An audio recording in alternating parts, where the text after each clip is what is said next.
Welcome to the Ag Inspo podcast, where we delve into the dynamic world of agriculture, uncovering the stories that inspire, empower, and drive change. Join hosts Rena Striegel and Ron Rabo as they explore the journeys of farmers, entrepreneurs, and leaders who are making a difference as they navigate the critical work of transitioning their operation to the next generation. From navigating family dynamics to developing the next generation of ag leaders, we'll bring you the insights and inspiration you need to thrive in today's ever-evolving agricultural landscape. So whether you're a seasoned industry veteran or just starting out, get ready to be inspired, informed, and empowered as we learn from best practices and a few colossal failures on the Ag Inspo podcast. Well, good afternoon, everybody, and welcome to another episode of Ag Inspo. I'm actually really excited about this conversation today because we have with us today Bethany Kriegel of Sunset Hills Bison Ranch from Iowa. Yes, Bison in Iowa. So you know this is going to be a cool conversation. But what really intrigued me about this whole conversation is that we have bison in Iowa, along with an agritourism business, and we have a fourth generation farmer. So we are going to be talking about cool and innovative ways to bring product to market. We are going to be talking about a really cool animal. We're going to be talking about agritourism, and we're going to be talking about succession planning today. So there is a ton packed into this, and I'm really excited. But before we get there, I want to say hi to Ron because he's with us today. So Ron, how is everything in Wyoming? Well, it is pretty great. As I look outside, we've got pretty much everyone is finished up with wheat harvest. There's a little bit of that going on. You know, that's a very big deal here in the Great Plains, and so we are wrapped up with it. We're actually harvesting flax on our farm today, and we are going to be moving into lentils this afternoon and tomorrow.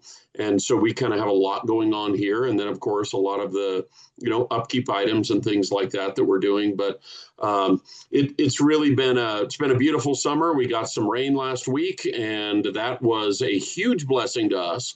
But I hear from a variety of sources, I have heard that Iowa is about as green and wet as it has ever been. Is that true? It is. Yeah, we actually got here at the house, we got 1.7 inches of rain this morning. And as of yesterday, there was no rain in the forecast for today. So, yes, sounds like our weather reporting.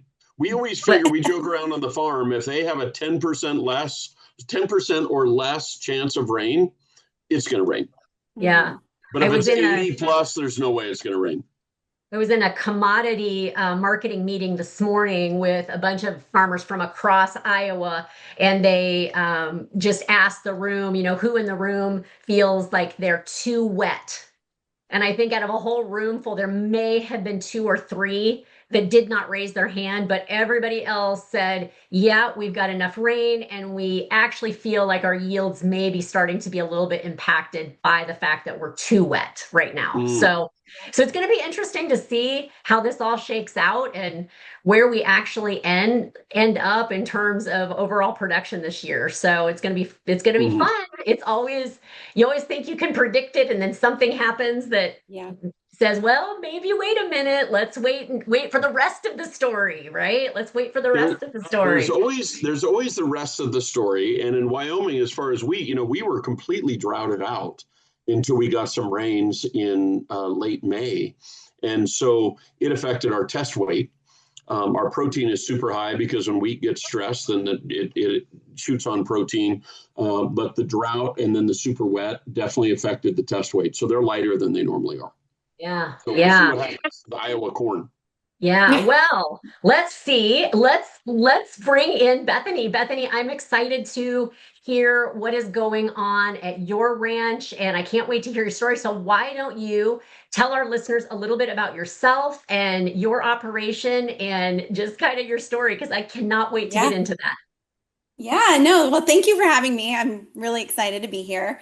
My name is Bethany Kriegel, like you had mentioned. I'm one of 5 owners of Sunset Hills Bison Ranch, located in Malcolm. We're literally a tiny little town right between Des Moines and Iowa City off I-80, just to give a little perspective of location. Um, we decided, well, first of all, we are row crop farmers. And we also have a custom application business so that we cover we cover around 35,000 acres of spraying and spreading for other farmers. So we are extremely busy as soon as April hits, clear through harvest season. So we get our downtime in the winter like many other farmers. And back in 2018, we were in this office, my husband and I, and I'm like, hey, wouldn't it be fun to see bison out that window? And he's like, actually, that would be great. How do we make that happen? So we thought, because we've had a little bit of experience, or I should say he has, I will get into my lack of agriculture experience in a little bit, but because he had experience with his family of cow-calf operations with beef cattle, we thought this can't be much different, right? They're bovine, let's bring in bison. Once we started researching the animal itself and the fact that it is the largest land mammal in North America, and they run 35 miles per hour, can jump over 6 feet from standing still, and just the nature of the bison being so different than beef cattle, our dreams of having them by 2019 went right out the window. And we're like, okay, let's take a step back. We're not prepared to put some bison in our lot on our 5-acre farm here. So we started going to a bunch of other producers throughout Iowa. There's actually 6 different producers within 2 hours of our location. So there's quite a few producers here. So we started just doing farm tours and seeing what it would take to raise these animals. And once we got into that portion of it and realized that we can't just put a bunch of bison in one little paddock, and they like their space and they like to roam, we thought, how in the world are we going to get land for this herd that we now want? And by then, it's in my head. And a lot of times when I get really great ideas, or what I think are great ideas, it's really hard to talk me out of it. So then we thought, well, can we get a business loan? Well, in Poweshiek County, we have some of the highest land costs for row crop. And that's what we would ultimately need to buy in order to get the amount of land that we are needing for bison. So that's where we then approached my husband's parents, who have the land behind our house. They have about 600 acres that stretch between our farm and their farm. And we decided to ask them if they wanted to partner with us because they had the land, we wanted the herd. And when we first approached my in-laws, like, hey, what do you think about doing bison? You have the land, we have the herd, we can take out a portion of the farm, not the whole thing, turn it into prairie and pasture and graze these animals. And the first thing his dad said to us was, well, that's risky. And I am not originally from an agriculture rich area. I'm from the mountains in New Mexico. And so I looked at my father-in-law, Donnie, and I said, but Donnie, you're in row crop. That's the riskiest business that I have ever been a part of. When I moved to Iowa, it was really hard to see these farmers grow their corn, their beans, and then one turn of weather events and it's gone. Or like you had mentioned, we pray for rain and then all of a sudden there's bean fields out here that you are starting to see that the root systems are rotting because it is too wet. And so, yeah, what is the end of the story? What is that crop going to be at the end of the day? And that was one of our sales pitches, if you will, to our in-laws, is that this is just to diversify the farm. This is not to take the farm ground out, but on years that the crop maybe doesn't do what we need it to, we have this other source of income coming in. So that was the conversation to obtain the land. And they did agree. So now they own the land, we own the herd, and we split everything. So that's kind of where our 5-person partnership comes from. So it's my husband and myself and my brother-in-law, Neil. And then it's my in-laws, so my father-in-law and mother-in-law. And so we own Sunset Hills Bison Ranch. To take it a step further, once we brought in the animals, and I will say we got our starter herd back in 2020. So during COVID shutdown, the week of derecho, for anybody that's watching or listening that's from Iowa, we had this massive inland hurricane that came through with zero warning. At the time, there was no name for it. I'm sure you have discussed this often. I remember that day well, Yep. very well, in And fact. it came in, it came in on a Monday, and we got our first starter herd that following Saturday. So I always throw that in just to give a great time stamp of how we started, when we started. Everyone around us, thinking the Kriegels are crazy. Look what they're doing during this economy and all that. And then shortly after bringing the animals in, we just noticed that people were creeping down the gravel roads or circling. They'd go down, turn around, go down, turn around. And, we've got 4 kids. And when they were little, we'd always tell them, if somebody's creeping by, run inside and lock the door. And then after a while, after getting the bison, I'm like, oh, they're just looking at the herd. It's fine. So it definitely changed the ecosystem of our home place as well. And my background is actually in hospitality. So I worked for Marriott for about 10 years and in a bigger city. So I worked in Denver, I worked in San Francisco, all those types of things. So that's really where my cup of tea is being around people and really sharing the lodging experience. So we decided that after these, people started coming by, you're like, let's bring in a cabin and really give somebody an opportunity to stay here. And that was kind of my suggestion. Again, my husband was like, yes, let's try it.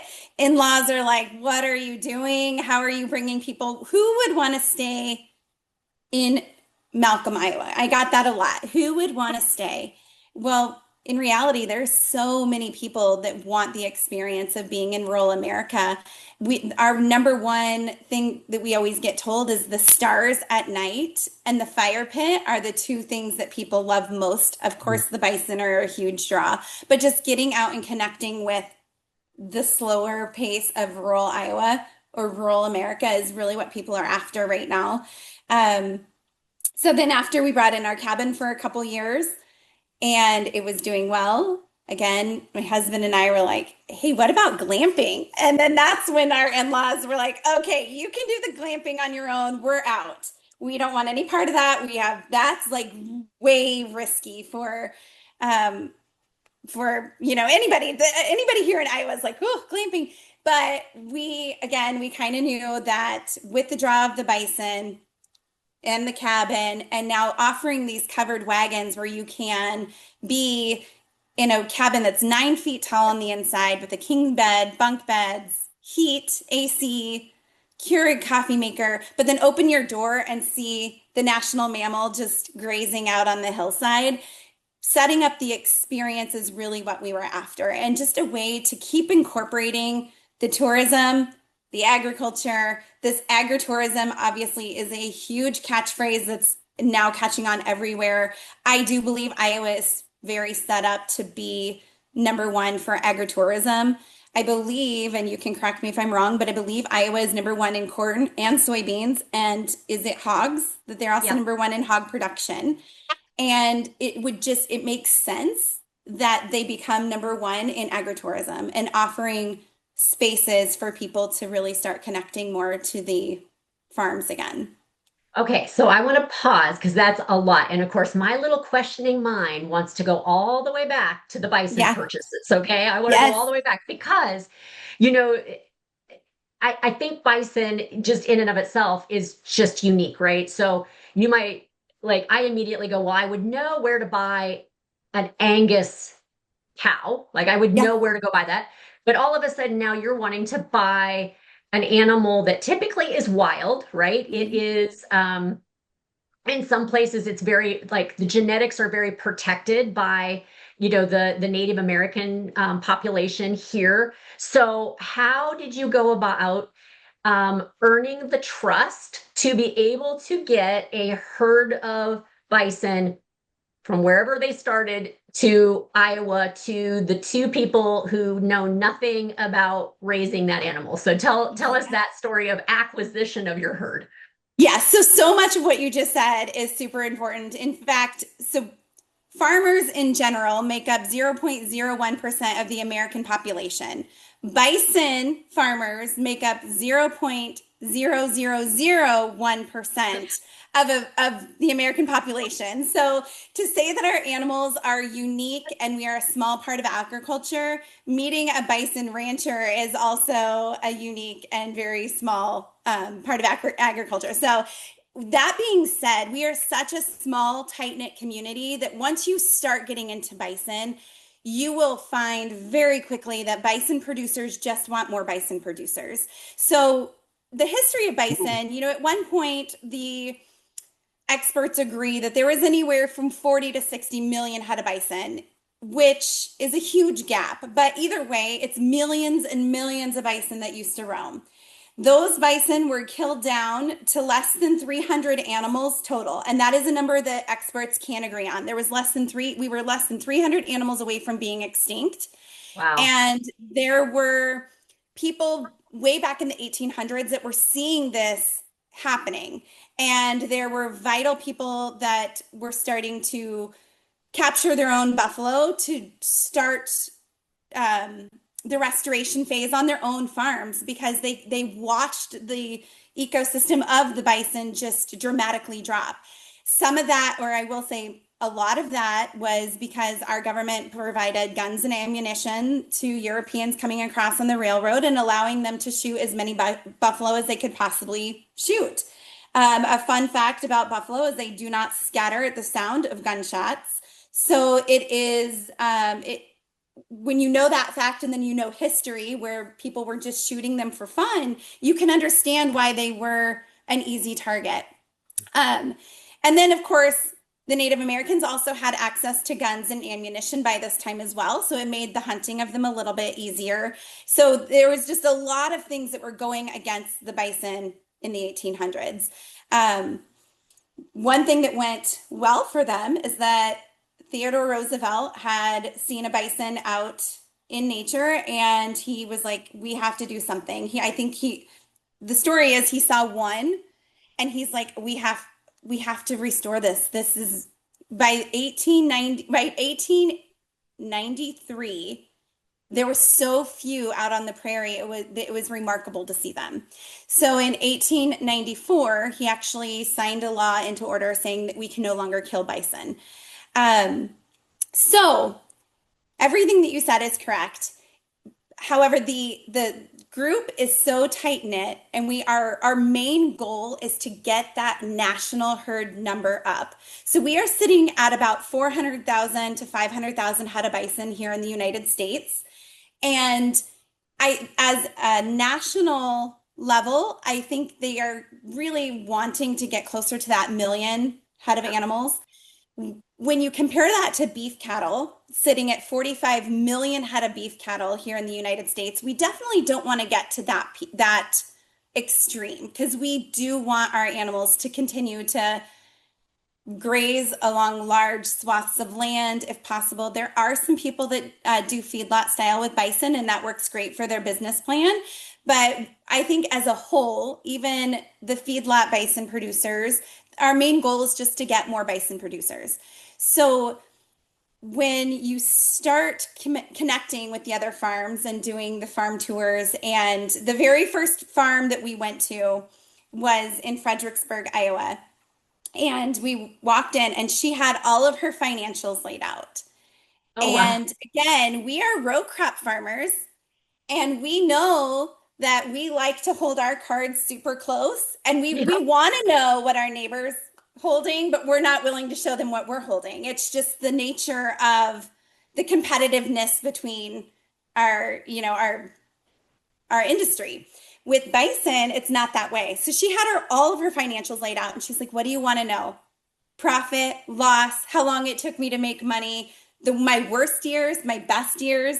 What do you want? And that was a breath of fresh air for my husband and I, because we're like, whoa, we can really break into this space and not have to, we get to work alongside people. We get to work alongside the true experts in the bison industry that are willing to just help you get started. So that was kind of where we started our networking. Again, everybody's like, yes, start. We will help you with fencing. We'll show you what to do. We actually utilized going through the NRCS for their equip program that allowed us to cross share with our fencing and our water and some of our seed costs.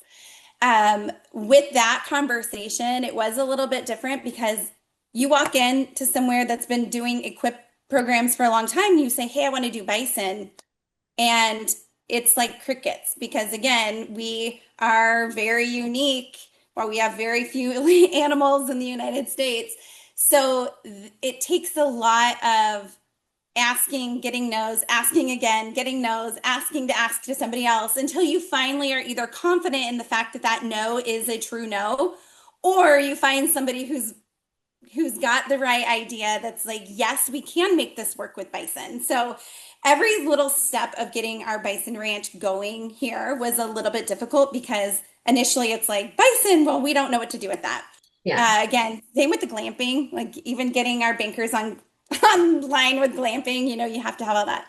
But our first starter herd came from a ranch in Tama, so 30 minutes from us.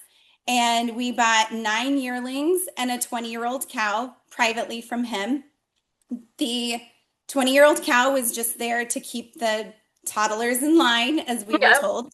Just let a bunch of bison out. It could be like toddlers running around. Bison are very family oriented, so they need a herd in order to want to stay where they are.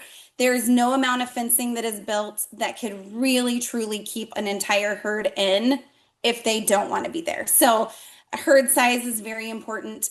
After our initial 9 that we got in, throughout that first year, we ended up obtaining 30 animals from 6 different ranches, and then a couple of those came through an auction through the Minnesota Bison Association. So Iowa does not have a bison association any longer.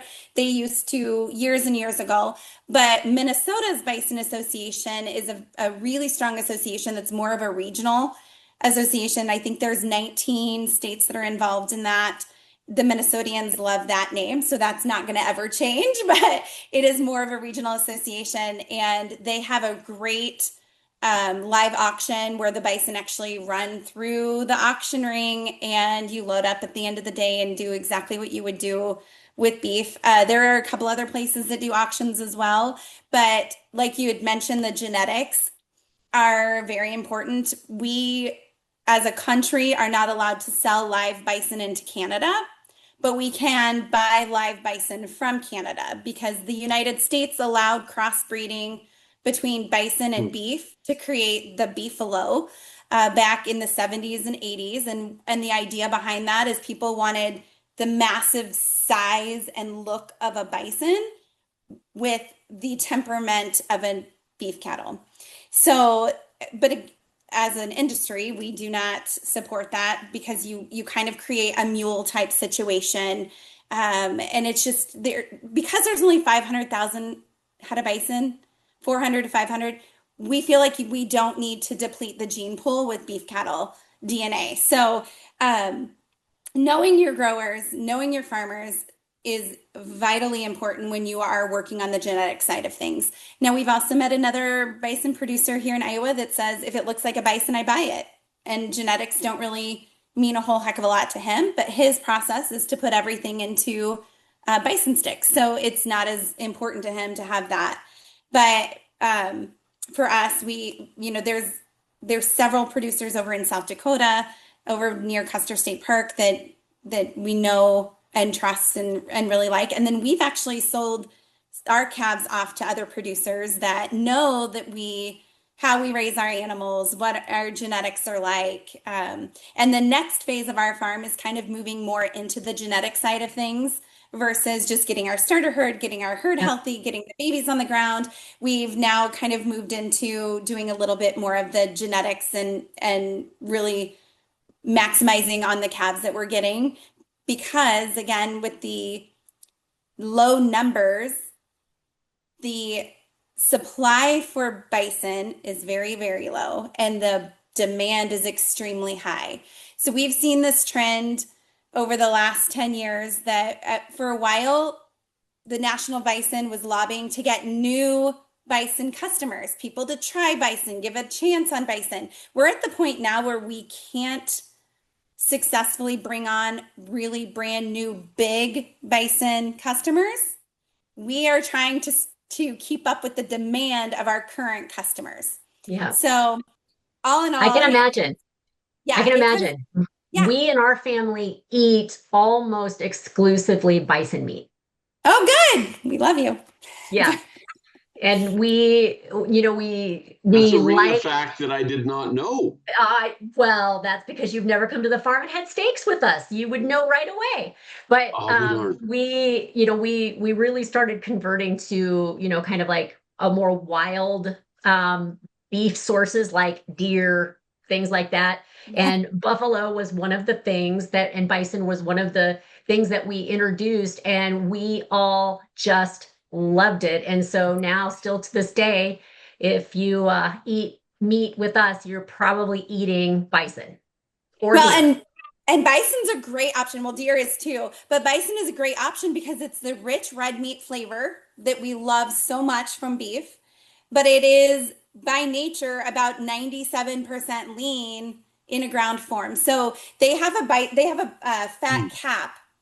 So if you were to fat feed your bison, corn, oats, like really try and maximize the size of the animal, you're not going to maximize the marbling throughout the meat because their fat is capped on top of the meat.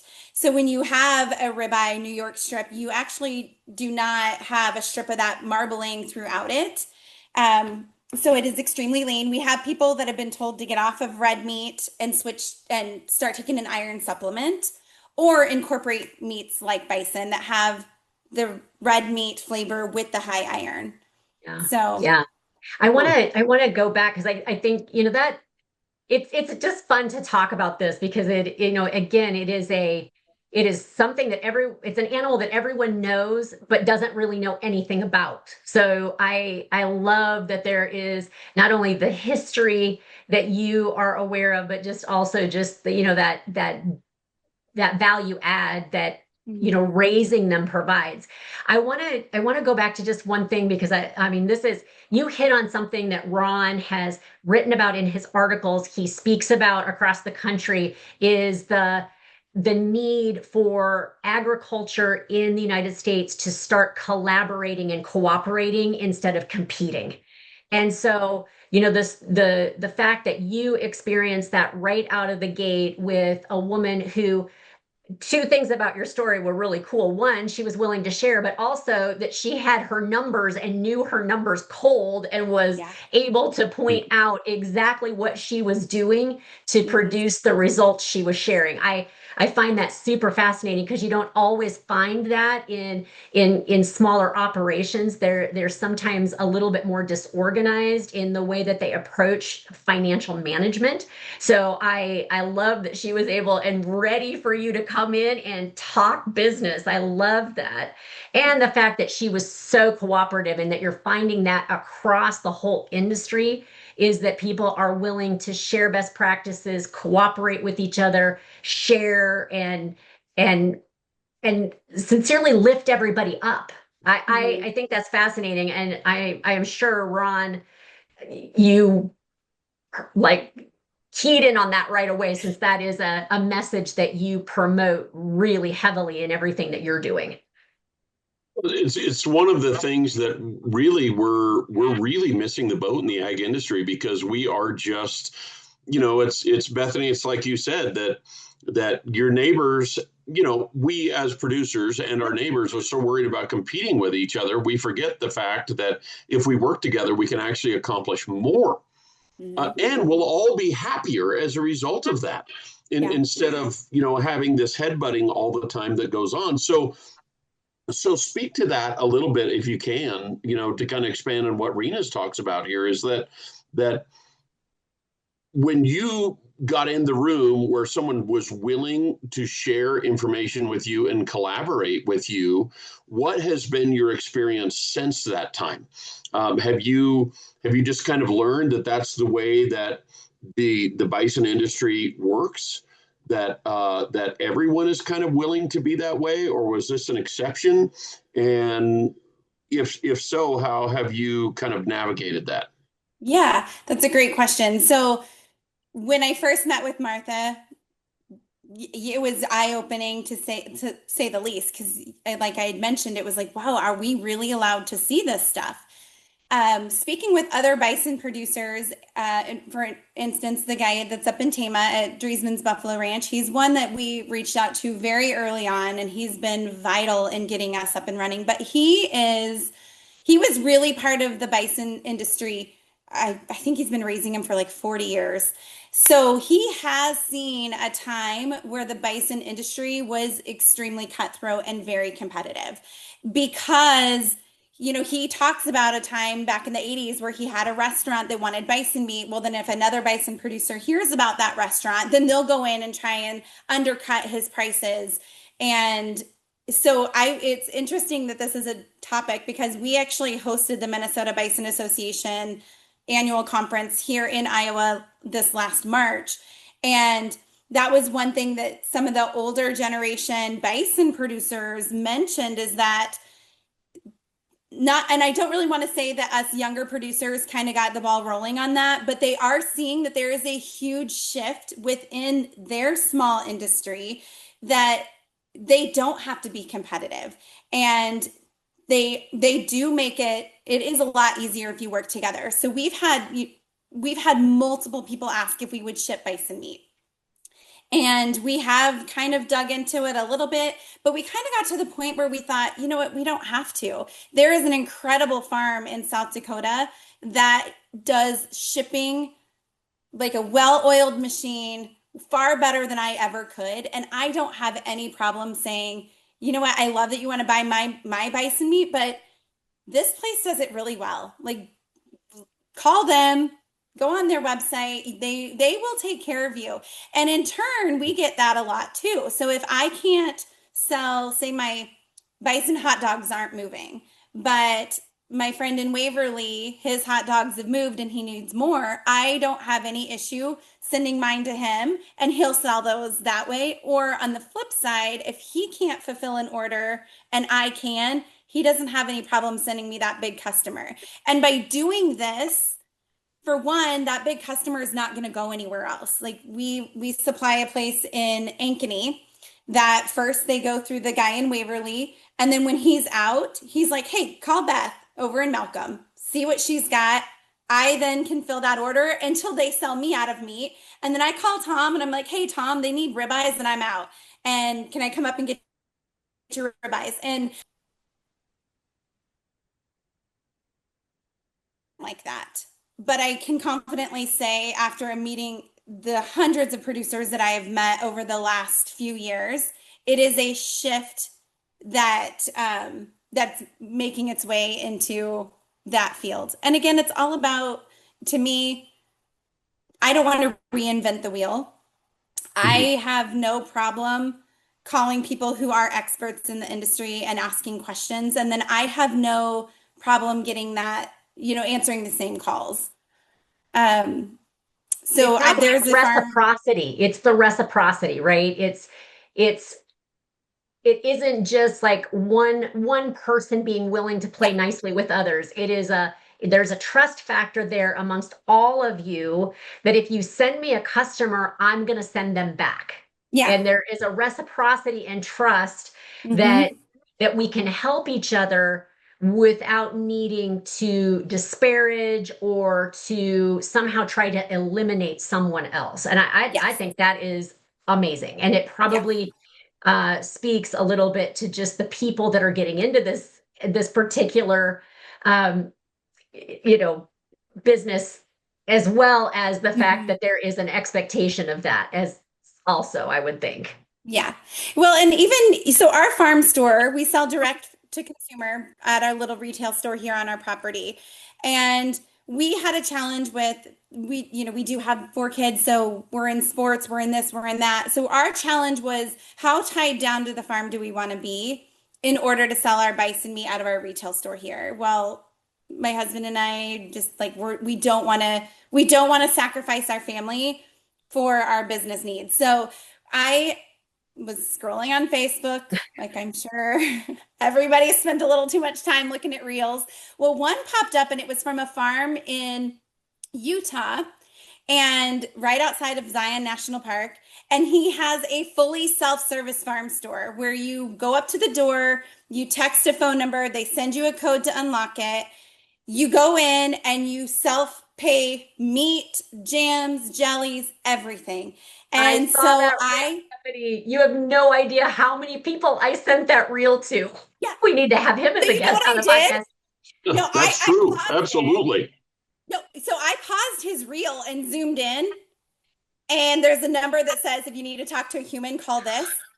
So I called him and I'm like, I need to know how you did this because I'm in rural Iowa. I want my farm to do what yours is doing. I love what you're doing. And he was so nice. He's like, absolutely. I will. And then he put me in contact with Marcus, who's his programmer that did the phone number, that did the codes. I mean, all in all, it cost me $150 to get started to do this farm store. And that was one of those times where it was meeting another farmer doing something similar, and he was so willing. And yeah, so that is exactly what we do. In fact, and I told him this, I said my little sign on my retail store is literally verbatim what his is minus the 2 phone numbers because it works. And he'll even tell you, at first he was checking cameras all the time, but honestly, if somebody wants to rip off your store, they're going to do it whether it's a self-serve or not. So Yeah. he hasn't had any issues doing that. But again, that's where I personally go back to the fact that I don't want to reinvent the wheel. So if there's somebody that's doing something really great, I love reaching out to that person. And there are bad apples in every bit of life. So yeah, there's probably a handful of people out there that might not ever tell us their successful bison stories. But I think as a whole, we really are, people are still good, I believe. So, as a whole, we still can learn different things. So yeah, I don't think that's the key, honestly, Bethany, not to interrupt you. I think that's the key that like, what's your perspective, right? So, there's going to be bad people in everything that we do. Yep. So we're human beings and we can choose who we get to hang out with and who we associate with and who we do business with. And so there's going to be bad apples in everything. Pick out the good ones and work with those and move forward. Collaborate with the ones that want to collaborate with you. Work with the ones that want to be partners, that want to partners that want to share their information with you. And the ones that don't, let them go. Let them do their own thing. And we spend so much time in our industry trying to fix people that can't be fixed because they don't want to be fixed. That's the difference. Work with the ones that do want to be fixed, the ones that do want to work with you, the ones that do want to be more family oriented and more collaborative oriented, and ones who really want to be better neighbors. Work with those people. And I think that as an industry as a whole, regardless of whether we're on row crop or cattle production or small grains or bison production, I think that that's got to eventually make some headway in the ag industry if we can all make sure that the good ones stay together and the good ones are continuing to do good for the right reasons. The other ones will eventually begin to dissipate. Yep. No, I fully agree with that. So Bethany, I want to ask you some questions too about, you've mentioned a couple of different times where you've had to sort of sell your ideas, right? First it was selling it to your family, and then you got to sell it to your banker, and then you went back and sold covered wagons, which I'm really interested to hear where the covered wagons came from and how you put an air conditioner in a covered wagon. So you're going to have to tell us that story. But, just talk about like some of the obstacles and how, because I'm assuming that the yeses came after making sure you were very prepared to have the conversation and that your numbers matched your vision and that you could really demonstrate the value of doing that. So I would love for you to talk into that just a little bit about how you and your husband did that. Because I think that is a young producer obstacle, right? Is that we want to go to the bank and get money to fund our dreams. But I do believe that sometimes young producers and even very experienced producers, right, walk into a bank think I can verbalize my dream and that the banker's going, oh, we've been waiting for you. Here, take our money. Right. Yeah. So just talk a little bit about aligning dreaming with funding and then funding with actually putting it into production. Yeah. Well, and yes, it takes a lot of preparation, but I do want to put it out there first and foremost that it did not come easy. We did not get yeses across the board the first time we asked. And again, it goes down to kind of your personality and what you're willing to do with that. So we could have taken our first no and been like, oh, all right, that was fun. Let's move on to something else. But I kind of more, if you ever meet my husband, he's very soft spoken and he's great, but he was more that would like be like, oh, they said no, and I'm like, no, but they could say yes. We just got a little things off. We need to keep working on where we are going to make our money. So when I speak to like high schoolers that are looking to get into agriculture earlier, I always push the fact that they need to work on their business plans now. And those business plans are allowed to evolve even over the planning period. If you come up with a really great business plan and you're ready to present that to the bank, but then maybe the bank comes back and says, oh, we really don't like that you want to get into cow-calf. Is there something else? So you might have to take that business plan back, look at your numbers, maybe reduce your herd size, maybe start off a little smaller than you would have liked to, but then go back with a stronger business plan. And I think that continuing to go back and improving your ideas, working based off of what other people say. And I would not take anybody's word for, as end all be all. You'd still want to do your research. I mean, we've had plenty of people say, oh, you're getting into an expensive hobby. And yes, that's true. However, if you keep working at it, your expensive hobby is going to start cash flowing at some point.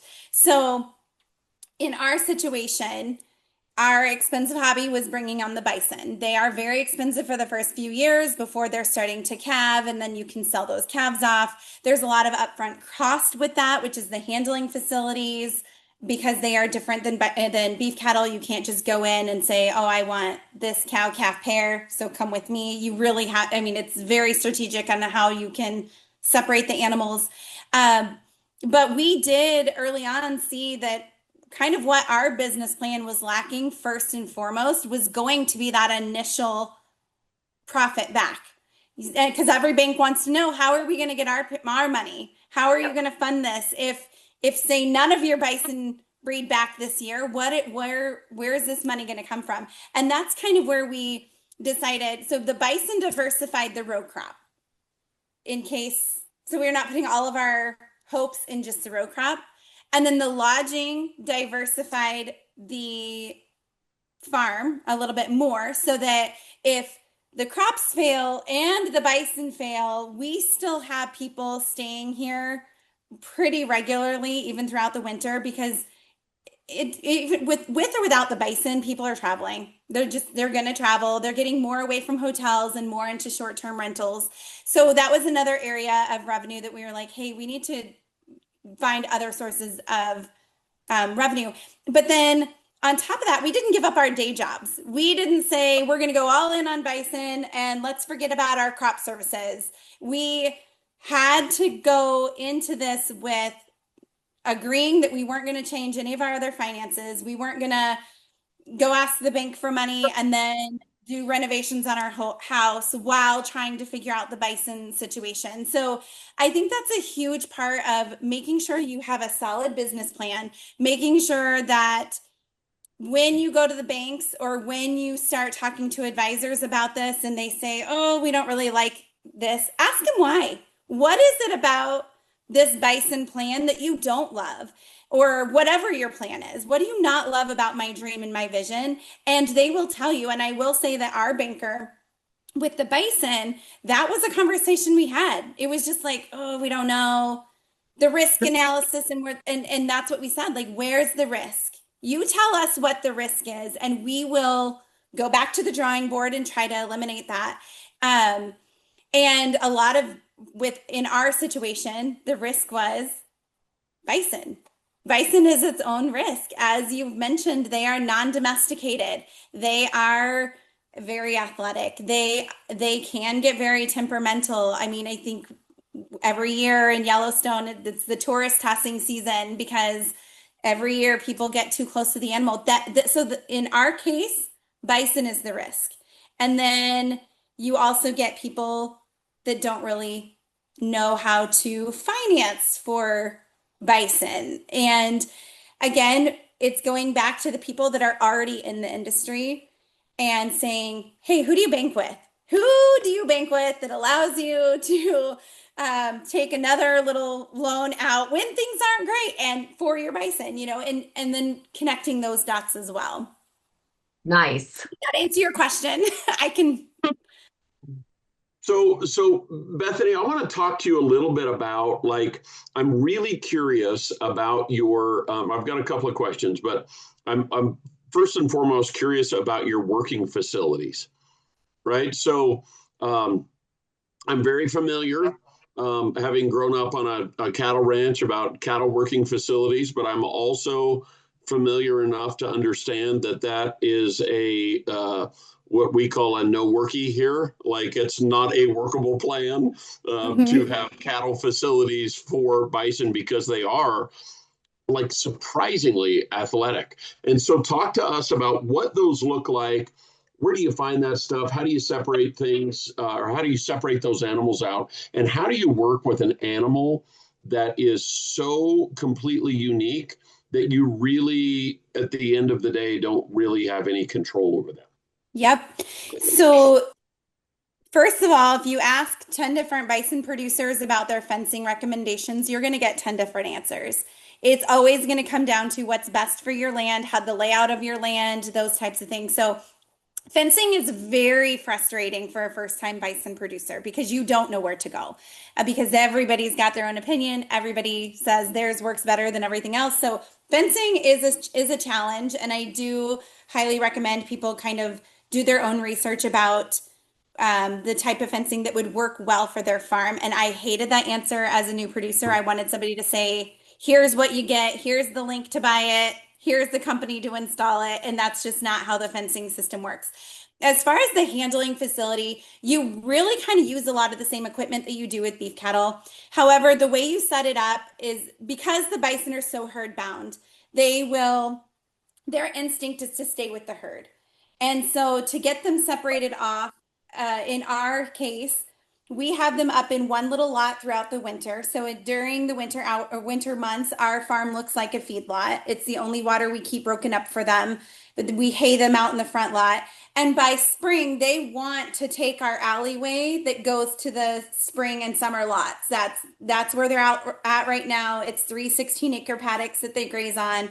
That's where they want to roam.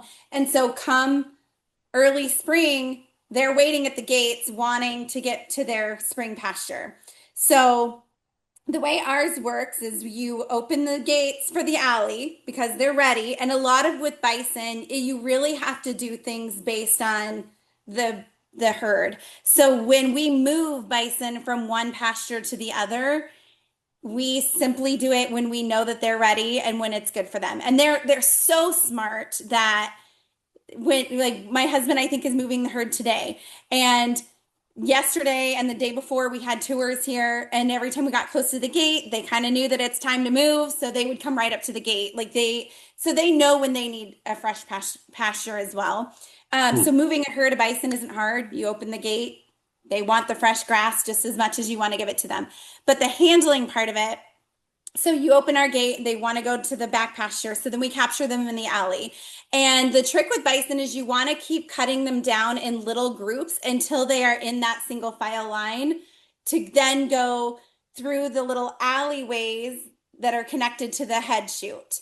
So our group is here, and then we cut them down to about 5 animals, and we run those 5 animals into different cutoffs, clear into the sorting tub. And then from the sorting tub, we get them into 3 different alleyways. So there's 3 single animals back to back. And they do become very riled up in that situation. So if you can we try to do what we call a low stress handling. And that is where we just move a very small amount of animals instead of trying to move the whole herd and then try to cut them down, we move just 5 or 6 animals from the big herd. And we do that we start confining their gates. We have a makeshift gate that goes on the front of our skid loader that we kind of start pushing them with. But the big difference in equipment is that bison don't like corners. If they can get themselves in a corner, you're not going to get them out. So everything needs to be rounded. And if bison can see through something, they will try and get through it. So you could take a tarp and put a tarp on a gate. They will think that that's solid and they won't test it. They'll just let it go. So if you are needing to move a group of bison in a direction and they can see through it, then yeah, they might try to jump out. They might try to jump through. Bison jump forward. So even their hay feeders are built a little different than beef cattle, because when they run, they bolt forward, and they run 35 miles per hour and reach that speed very quickly. So the main piece of equipment that's completely different is the front of their chute has to have a ginormous crash gate on it. So if you ever were to YouTube a bison roundup and see how this works, the bison run full into that gate very quickly, and you have to have that crash chute, and they crash into it. Once they crash into it, you can squeeze them in the chute or lock their head, or you always lock their head, but you lock their head and then you can squeeze them in, and then you release that crash gate up so that you can ear tag them, so the vet can put the pink eye treatments in, or whatever it is that we're doing. The vet can preg check them from the back. But that main difference is the crash gate. If you do not have a crash gate on the front of your chute, you will never catch a bison in the head latch. You just won't. They are so quick. So they run, they crash into that gate. You lock their heads, you squeeze them if you have to. Usually we only squeeze them if we're preg checking, and that's usually only if we have to. Once their head's caught, they will usually stand there. And then when they're all done, you go ahead and release them. And you have to know where you're sending them. So we send our calves and any butcher animals straight out the front, and then we send the rest of the herd out the side gate on the main chute. And that way they have access to go back into the alleyway and then head towards their summer or their spring pastures. So when you are going to have to treat an animal as a bison producer, you really have to take into effect if it is worth it to send you have to send the whole herd through the handling facility. So if I have one cow that needs medical attention, you kind of have to decide, is it worth it to send everybody? Because once they're in that high stress situation, even if it's in the alley as a big group, you could be sacrificing your calves. You could, because of injury, not because of anything else except for the fact that they might get hurt in the process. So you really have to know if it's worth it. We don't know a whole heck of a lot of people that have ever been able to assist with calving. It's just not something that bison allow you to do. And it's not even all the time just the mom, but a lot of times it's the herd around them. They will not let you get near one that is calving.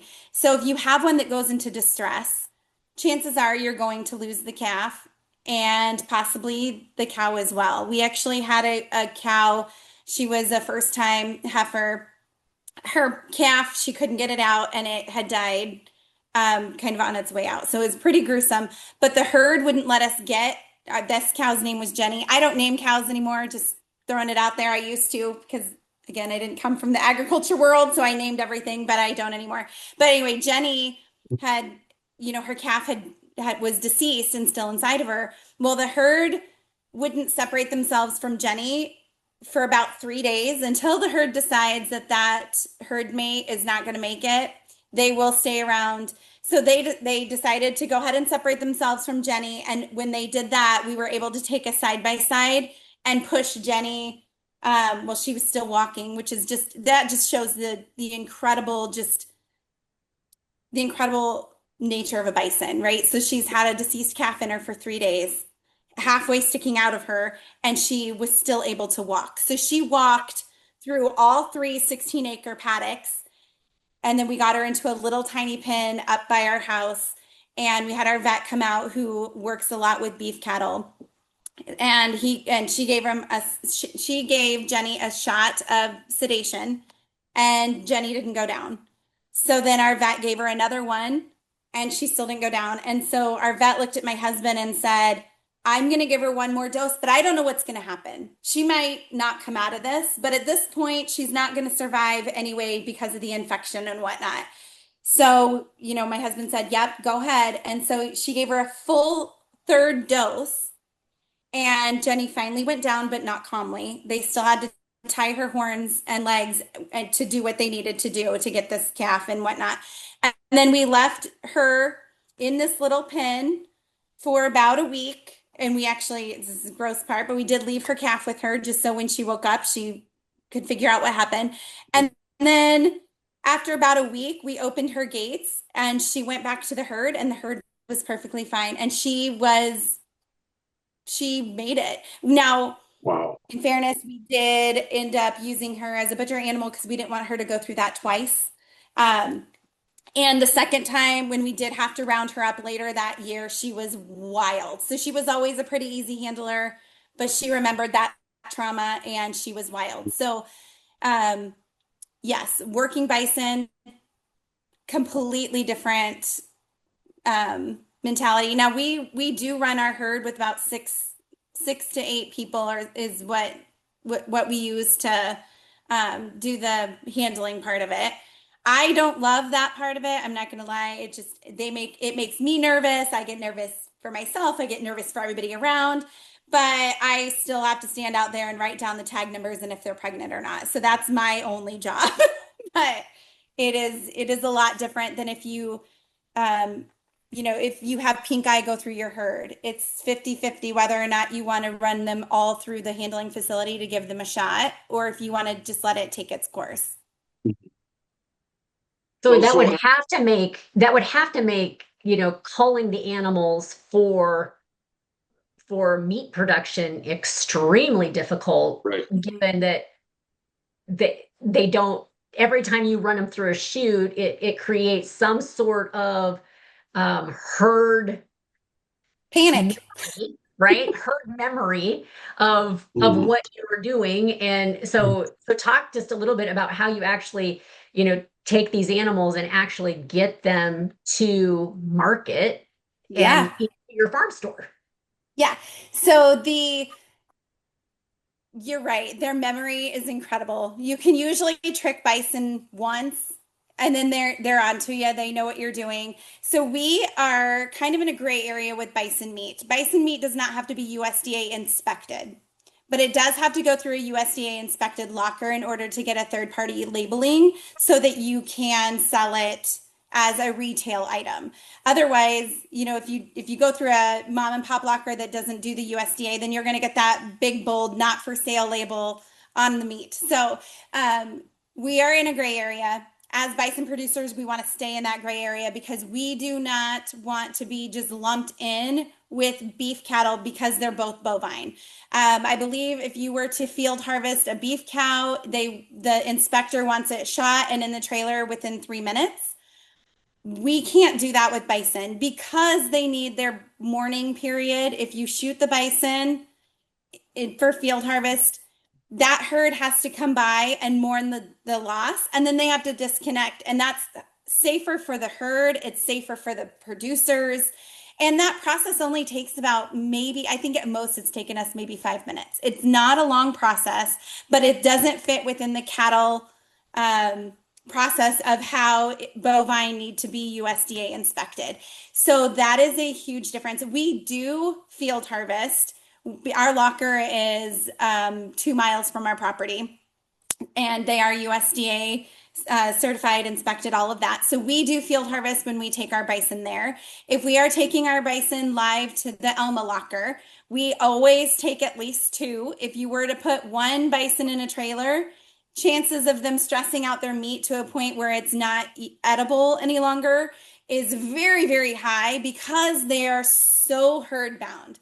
So if you get 1 bison in a trailer, haul it 2 hours, it might be no good meat anyway. So then that's just a loss of life for no reason. If you get two in the trailer, you have a much better chance of getting them there non-stressed. With their memory, so I mentioned earlier the alleyway that they use to go to the spring pastures. Well, we have one red tractor in particular that we use when we field harvest. The guys will put one down, and then that's the red tractor is what they use to drag the deceased one out with. And this last March, when we were doing our roundup, we opened the spring gates and nobody went. For half an hour, we waited for that lead cow to go through. Nobody would go through. And we're like, okay, this is weird. And then all of a sudden it dawned on my husband. He's like, our red tractor is sitting by the entry of that alleyway. It was sitting there because we were going to use it. We needed it for, using it out there. But he's like, I wonder if it has anything to do with the red tractor. And so we kind of thought about it. We're like, let's just see, because there's no other reason that they shouldn't want to be down that alley. But again, you're not going to be able to push a herd of buffalo down an alley that they don't want to go down. So he jumped in the red tractor, moved it, and they all went. And so in that moment, we knew they see that red tractor as field harvest day. They don't see it as the hay getter. They don't see it as anything except for the fact that not a single buffalo, and there's always a lead cow, but if that lead cow won't go, you're not going to get any of the others. And it was just incredible to see them make that connection that I'm not running by that red tractor, are you? And they're like, no, I'm not. So it was incredible. That's one of the things that we're like, yes, they're just so different. And then the National Bison Association, that's who we rely very heavily on to do a ton of our lobbying with the government, whether it's on the federal level, state levels, because we don't want to just be lumped into beef, cattle, bovine, because it's just different. It's a completely different animal. And if you have experience raising beef cattle, I do tell people that are looking to get into bison to kind of put what you know about beef cattle on the back burner. Some of the things do come in handy, but as a whole, you don't really want to be like, oh, well, I can do this with my beef cattle, so I can do this with my bison. It's not going to work out. It's kind of cool to listen to you just talk about just sort of the mannerisms of them, because it makes me kind of smile that this is an animal that represents, kind of America and America, because they're smart, they're sassy, they don't like rules, they're very social, and I don't know, it just kind of cracks me up because I'm like, yeah, that's kind of like the perfect animal to represent America, I think. And they are our national mammal. A lot of people don't know that, but as of 2016, they are our national mammal. So they have National Bison Month, which is in July. They have National Bison Day, which is always the first Saturday in November. And this little group of kids that I had the last couple days on tours, I always tell them, like, a lot of times schools don't educate on bison, and because of the controversial history that they've had, it's a kind of a sticky point in our American history as to how and why they went from the millions to the hundreds. So I always tell these children, do your own research on bison as you get older, because you're not going to get the full story just in the classroom, and you won't. And I had some politicians out here in 2020 or maybe 21, I don't really remember, and that was one of the things that I brought up, is that they're just not educated on in school. And that was the words back that I got is, do you think it's because it's controversial? Well, probably, but what in history isn't? I mean, there's controversial history all over. So it is one of the things that you can, when you start diving into bison, why they are our national mammal. One of the things I will mention, even though you haven't asked yet, but we do get this question often, is why do you call them buffalo? Why do you call them bison? What's the difference? And why are we seeing this shift to more people calling them bison than we ever have before? We've always known them as buffalo. I grew up knowing them as buffalo. And the reason being is what we raise are national buffalo, or I'm sorry, American buffalo. That is these animals, that's our national mammal, but their scientific name is bison. And the reason we are kind of going from the National Buffalo Association to the National Bison Association, and like Minnesota Buffalo Association is now the Bison Association, is because there's dog food companies that came out with dog food brands a few years ago that have a picture, a beautiful Yellowstone scene with a American buffalo on the front, and their number one ingredient in the dog food is buffalo, but that's actually imported water buffalo from Asia. So now this truth in labeling standard is part of our farm bill. It is, again, something that the National Bison Association has worked very hard for. Ideally, we would love to see a revision of it saying that if it is bison or American buffalo, it can be listed as bison or buffalo. Like it can be listed as either. And then if it's Cape buffalo, water buffalo, anything else, that it has to be listed as such. We're not quite there yet. But where we are is that if it is American buffalo, bison, it has to be labeled as bison. The tricky part is those dog food companies can still use the picture of the American buffalo. Their number one ingredient can still be buffalo, but as long as 3% of their ingredient is bison, they can continue to use that picture. So if you scroll down to the very bottom of their ingredient list, there's like bison byproducts or whatever. And it's just deceptive. And some of that deception is making its way into human consumption meats. So nobody's ever batted an eye when they ate a bison or a buffalo burger before, but I've even told some of our meat lockers that we get our bison processed through, hey, in the next couple of years, you might have to change our label from saying buffalo to bison. Not that the animal's changing, but that deception is just growing a little bit bigger. So, and the water buffalo is not a bad meat. It's a very lean meat. It's not bad. It's just not what people believe that they're buying. And it's not the industry they believe they're supporting. Well, and I think that's so true. It's a super valid point, and it's so true in agriculture across the board that consumers are beginning to figure out some of this. I wouldn't call it necessarily mislabeling, but it's definitely misleading. Yes. Right? It's definitely misleading that consumers want to know more about what is actually in their food, but it's up to us as producers to make sure that we're the ones that are driving that narrative, right? Yeah. So processors and manufacturers find a way, because everything has to do with profit. And look, I get it. Like we all, to be sustainable, have to be profitable. I mean, they work harmoniously together. They have to.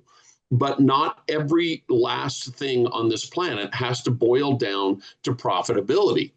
And so it's up to us as farmers, as ranchers, as producers to make sure that we're the ones that are driving that narrative, that we're the ones that are sharing the actual story of what's actually in the food that American consumers are consuming and that they're buying for their pets. Yeah. Also, I mean, it's just super important all the way across the board. And so I think a lot of times we say to ourselves, well, it's just the way it is, or, well, there's nothing we can do about it. And that could not possibly be further from the truth. It's a matter of us latching onto it because we want to be the ones that actually drive the narrative. We're the ones where all of this stuff comes from. We're the ones where all of it is derived from. And so let's make sure that we get on the wagon, that we share that story. So I have a quick, kind of like a business question, I guess, because this is kind of, as a farmer, like this is always on my mind. That everything we take on our farm comes with a cost, right? And it might not necessarily just be a financial cost, but it could be a cost in time, a cost in labor, a cost in stress, whatever that is. But one of the big things that we have seen on our farm, especially since COVID, and it's really changed a lot since then, is the insurance portion of things, right? So here you are, you're bringing people onto your farm, right? And they're staying overnight. They're around completely wild animals that are not controllable like cows are, right? Yeah. So for those people who are wanting to start things up, like maybe they're wanting to start up pick your own strawberries or pick your own blueberries or a glamping sort of thing, whatever that might be, there's always that cost involved with the business. And so what have you seen in, you have a custom spraying business, a custom application business, and now you've got all of these people coming onto your farm, presumably that are going to be exposed to larger machinery and maybe some things that you're spreading or spraying onto the crops. And also the piece of the wild animals. How has that worked for you guys, and how have you navigated that? Because I know in our place, I mean, it just every year is just like, oh, brother, how big is the hit going to be this year? And where is it going to come from? Like, how are we going to create enough revenue just to continue to meet with the rising costs? How have you guys dealt with that challenge? So there's a couple of different things, and it is a challenge. Any small business, I think, can tell you the same thing. Because when you think about it now, a broken pinky lawsuit is worth $1 million. And actually, I heard that from an insurance agent 6 years ago. So I can't imagine what that lawsuit is now worth. But a broken pinky is $1 million.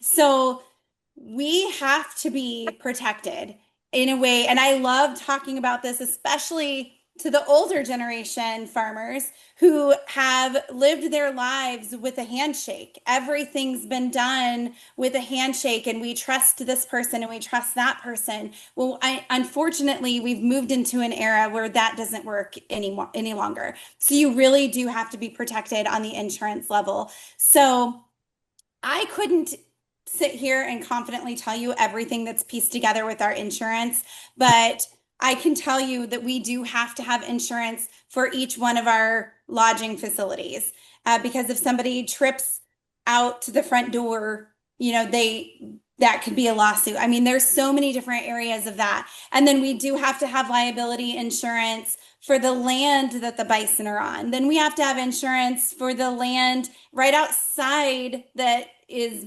between the crop ground where we take our tour guests on. That has to be a different type of insurance. And then when we do our events like National Bison Day, we do have to get another coverage for that day in particular, because then now we have 800 people on property that are all over the place. You can't necessarily direct everybody. So insurance is a big thing.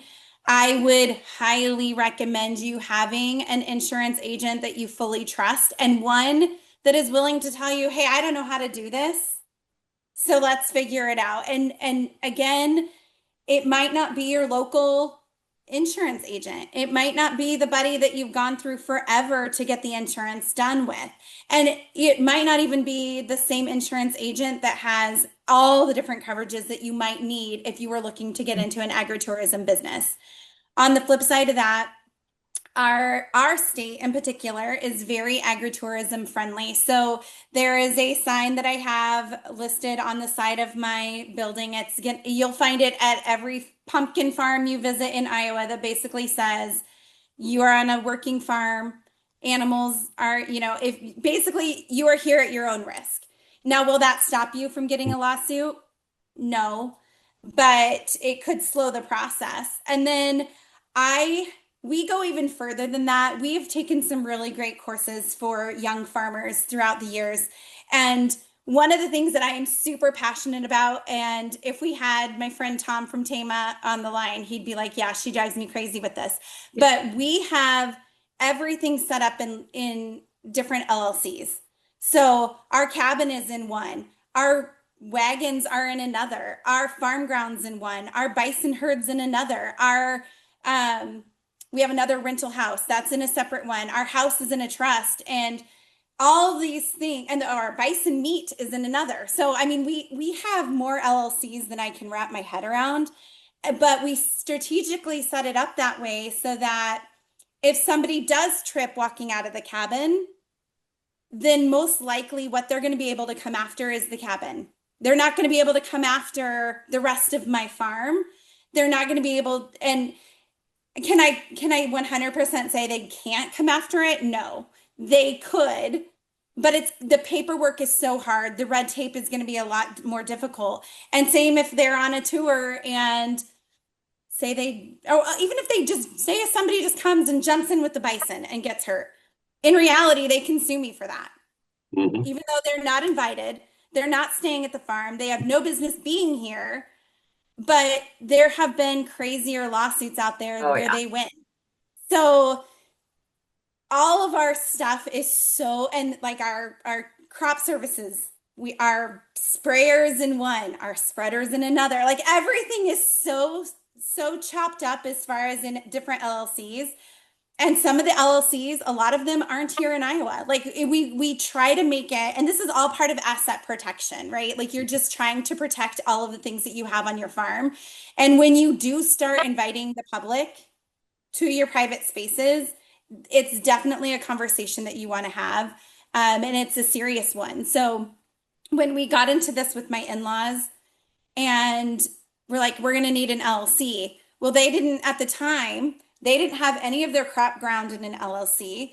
They didn't have any of their storage facility, like stored grain in an, like everything was just there. And the more and more older generation farmers that I speak to, that's the way it is because it's okay. There's such a trusting nature there. And it's not something that you want to drive fear into people, but it is something where you want to say, protect yourself as much as you can. And if that means you have 25 LLCs are cheap. They're $150. Like they're so inexpensive to give that extra layer of protection. But then on the insurance side of it, yes, find yourself somebody that is willing to work with you. And like our guy that does most of our insurance, he is trying to, but can't quite figure out how to break into the glamping side of it. So my insurance isn't through him. My insurance for the glamping and the cabin are through a company that's particularly are in the outdoor recreation space.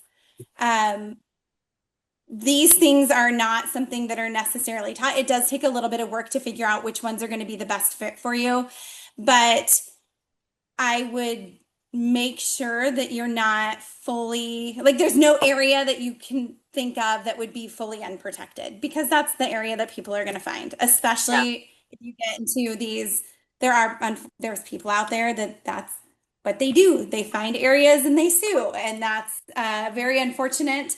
But it is also something that's a lot harder, I think, for some of our older generations to understand because it's not the way they did it. They would have never fathomed their buddy coming on property and hurting themselves and then getting sued over it. I think you bring Um, up a really interesting point, though, about the use of entities for a mm, lot of different reasons, right? It probably has some application too, even to your succession plan in terms of yeah, the ease and now you've got everything separate. So you can have ownership of one thing through a succession plan and wait to have ownership of another thing to be part of an estate plan, which I think is really cool. I do, though, want to say to people who are listening who are going, well, we have sprayers and we have cattle and we have farmland and we have a rental house. Oh my gosh, we have LLCs. And I always say that when people start to get extremely stressed about the idea of all these entities and how does that affect our farm payments and what about this and what about that, is you always want to try to match up your complexity with your goals and your tolerance for complexity. So if you are on your operation thinking, well, we only have one LLC, maybe we need five.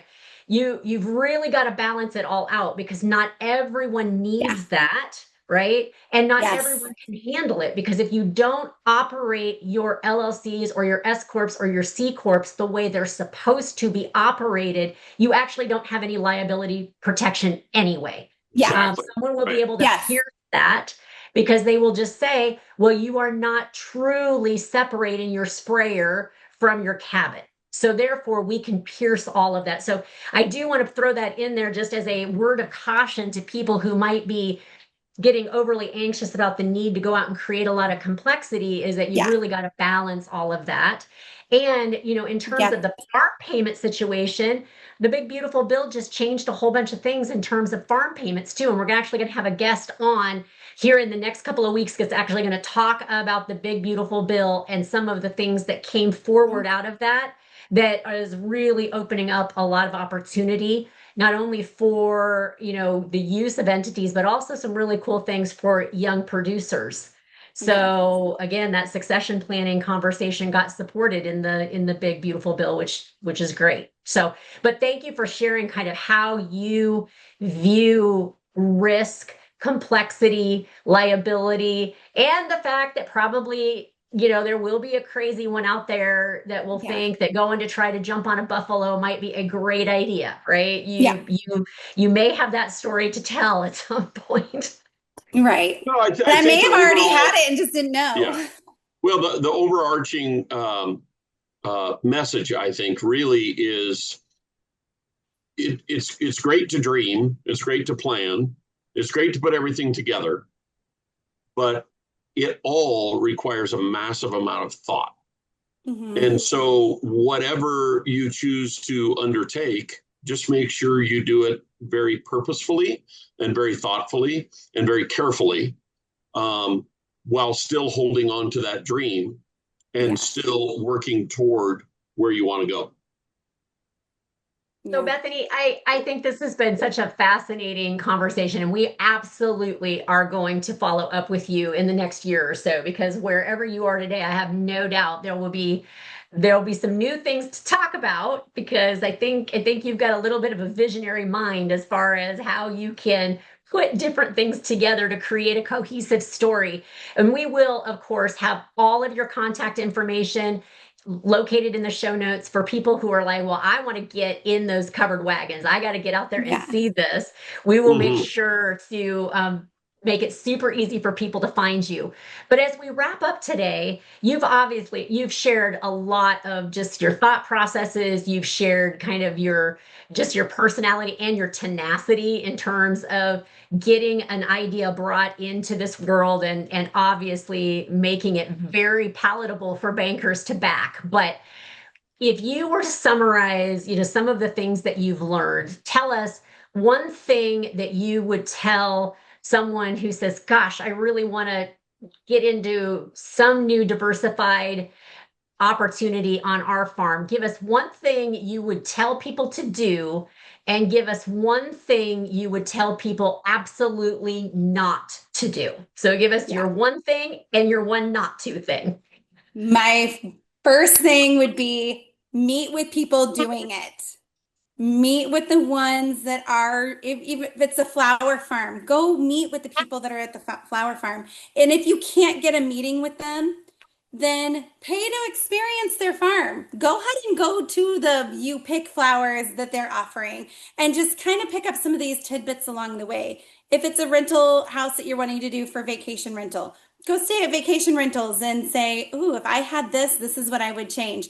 Just really kind of put yourself out there and ask the questions. Don't feel like you have to do it alone. And then the thing that I would not do is try to conquer these things alone. There is so many people that are out there that are willing.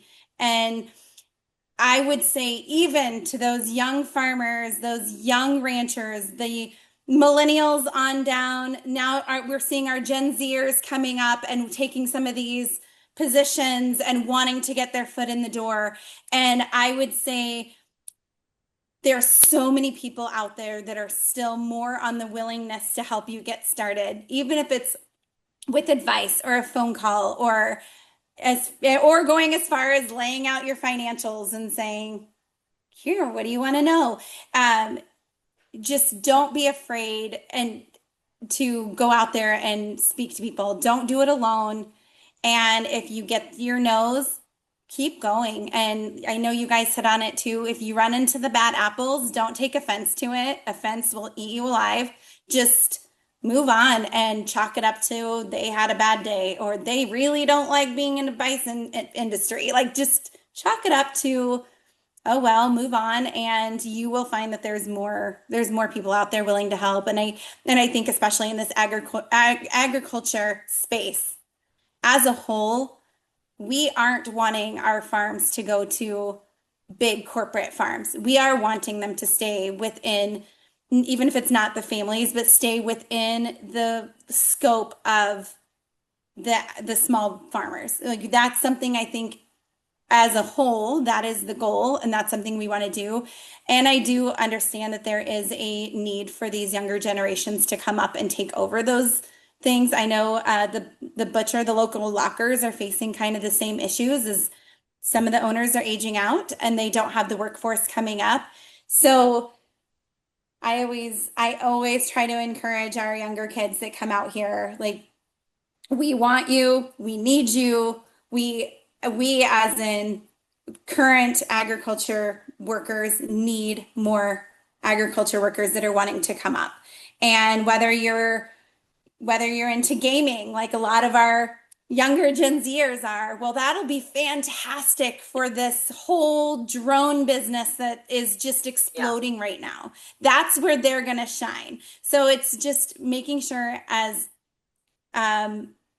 the older generation of farmers, making sure that we are still incorporating some of the younger ones and never turn them away if they want to learn more. And then on the flip side, if you're a younger generation and somebody turns you away, just go to the next one because you'll find them.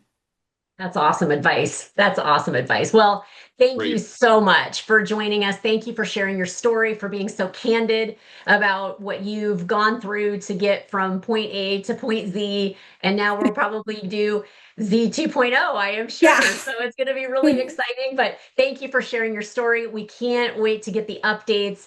And for those of you who just can't wait to get out there and see what Bethany and her family are doing, just check out the show notes below and get yourself booked to go have a glamping experience. Yeah. Well, thank you guys so much. It was nice to be here with you. Thanks, Bethany. We really enjoyed it. You've been listening to the Ag Inspo podcast with Ron Rabo and Rena Striegel.